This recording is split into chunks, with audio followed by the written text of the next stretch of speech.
The B.E.F, as you know, have returned to Britain. Here are a few scenes on their arrival at a French port, ready to cross the Channel once more. They all appear to be in very good shape, tough and cheery, muskets and all. Now they've taken the measure of their enemy, they know that on anything like even terms, they can beat him.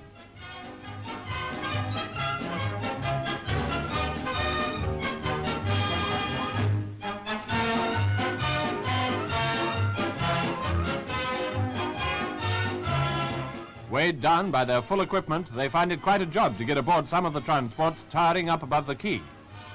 The troops came home in many different kinds of ship, big and small, flying the red ensign and the white.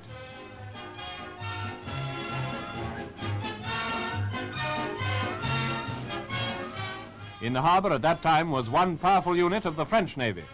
Anyway, the B.E.F has come back, and whatever the disasters that have led to their return, we at home are mighty glad to have them here. Not exactly part of the expeditionary force, but affected by its withdrawal and the French armistice, women drivers of the Anglo-French Ambulance Association reached London after a long journey south. Miss Leslie Murray tells their story.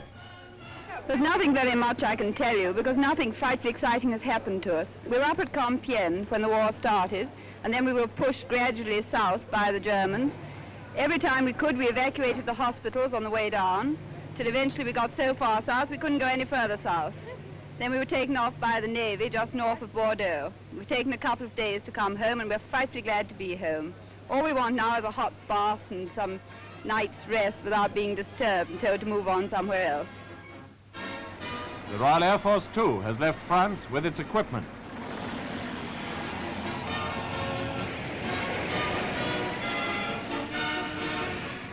Here are men of the R.A.F. on their way to the coast to embark for Britain.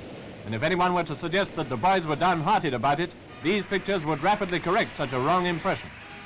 First of Britain's fighting men to take up their positions on French soil at the beginning of the war, the R.A.F. were the last to leave it when France capitulated.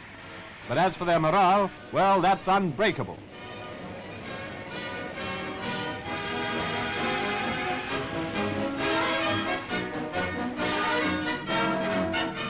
British reconnaissance planes were circling overhead, guarding against a Nazi attack on the columns making for the coast. When the ground staff and all the material had been successfully withdrawn, the last of the planes hopped across to join the concentration in Britain.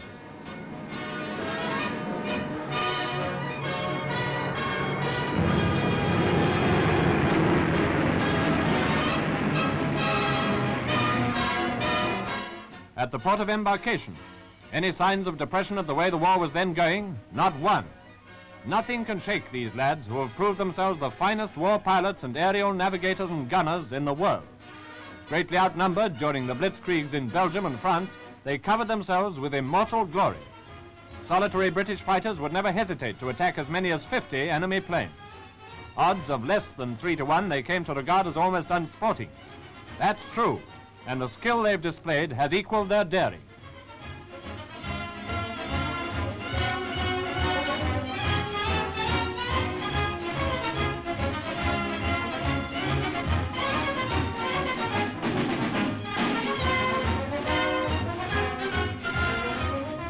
And all their courage is still needed, for with Britain carrying on a lone struggle against the forces of aggression and cruel oppression, aerial supremacy becomes more and more the vital need of the British Empire. The R.A.F. has returned to Britain. Its task now to protect not only the lifelines of the British Empire, but more than ever the very security of the British Isles themselves. On their efforts, in cooperation with the Royal Navy, depends the continued existence of the last stronghold of freedom in Europe.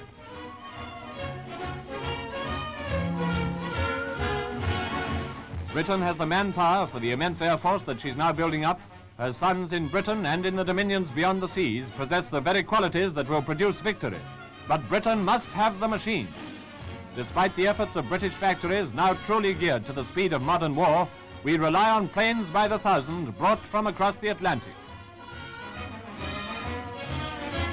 Given the machines, the Royal Air Force will not only defend Britain, it will win the mastery of the air in Europe. And that means victory for the cause of world freedom.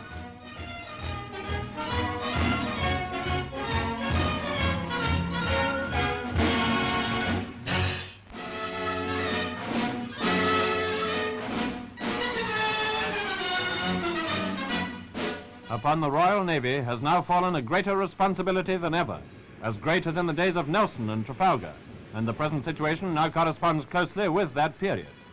Britain's fleets are still virtually intact in spite of Nazi efforts to destroy it by submarine, by mine, and from the air. Supported by the big battleships with their 16-inch guns, Britain's huge number of fighting ships holds the seas against Nazi invasion by water. They hold the seas against the import of war material to Germany, or the German-occupied country. They hold the seas against further aggression and tyranny. In this work, the Fleet Air Arm has played and will continue to play a most important role, not only in reconnaissance, but also in attack.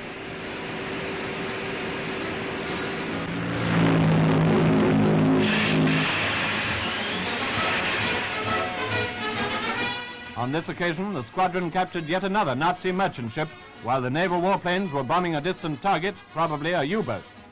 Coming down in the wake of the warship, the seaplane is seen to have used up all her bombs. She's had a successful flight.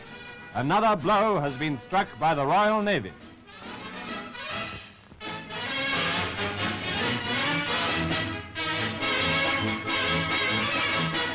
And still they come, the sons of Britain from overseas rallying around the mother country in her hour of trial. The arrival of this contingent was not only a well-guarded secret, but also a surprise. For in Britain, it had been assumed that all Australians and New Zealanders were destined to go to the Suez Canal and the Eastern Mediterranean.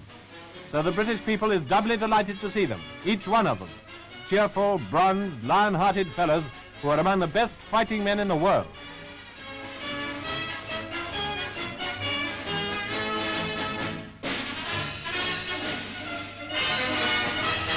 The two dominions were associated once in the Australian and New Zealand Army Corps, the ANZAC, and as such achieved fame at Gallipoli. Later they parted and won their separate reputations in France and Flanders. This time their first battlefield is likely to be the shores of old England itself.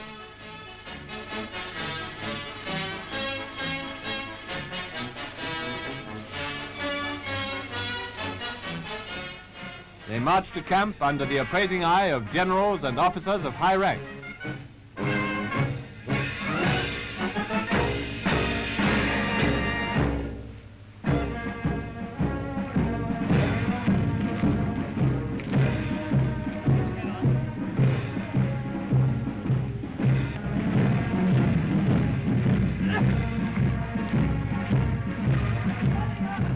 England, Scotland and Wales will be covered with tent colonies this summer, and the New Zealanders go cheerfully under canvas somewhere in England.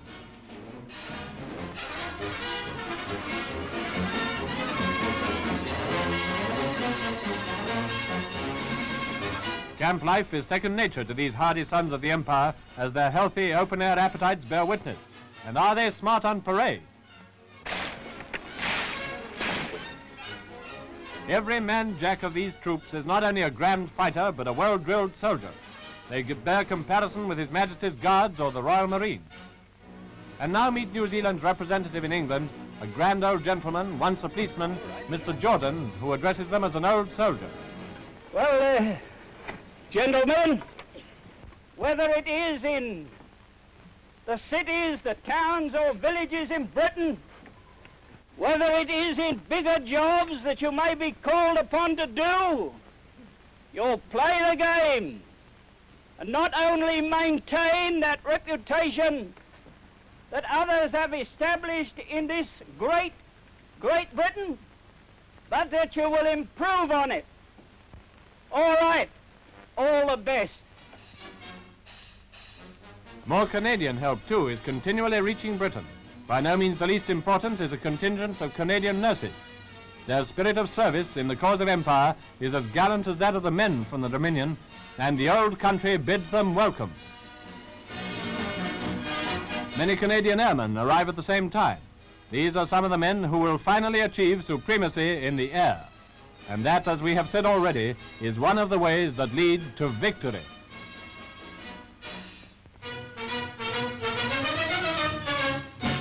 No one denies that Britain faces the gravest situation in all her long history.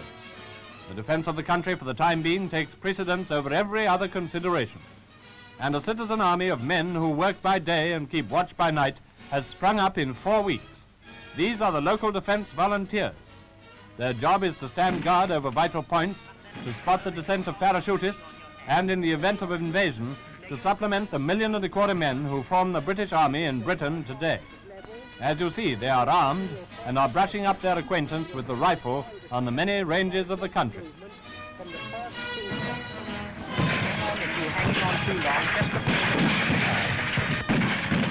All sorts of organizations have formed these local defense volunteers, popularly named parashots.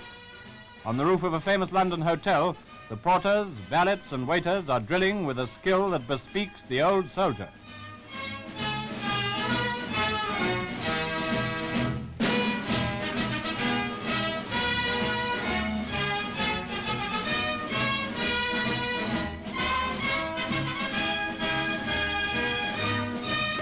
The railways have their own squads. The parachutist, the enemy saboteur who is dropped behind the lines to create confusion and havoc, is the chief menace to Britain's island security.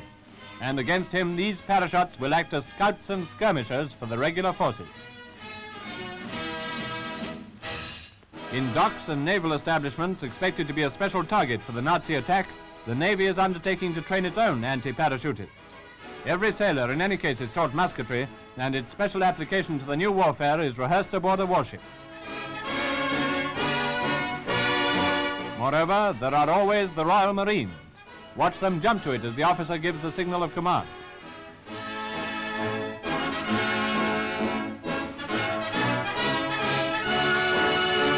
General Ironside, now the Commander-in-Chief of Home Forces, drops in to see how the Navy is running its anti-parachute defenses. Be sure he goes away well impressed. The flags on this British pavilion float bravely in the breeze. We know that we are the next objective of the megalomaniac who is seeking world dominion. We are confident that we can withstand him. Over the wreckage of his aeroplanes, by the battered remnants of his ships, yes, by the frustrated efforts of his troops on the road to Dunkirk, we swear that he shall not smash our freedom. In the words of Mr. Churchill, we will so bear ourselves that if the British Commonwealth and Empire lasts for 1,000 years, men will say, this was their finest hour.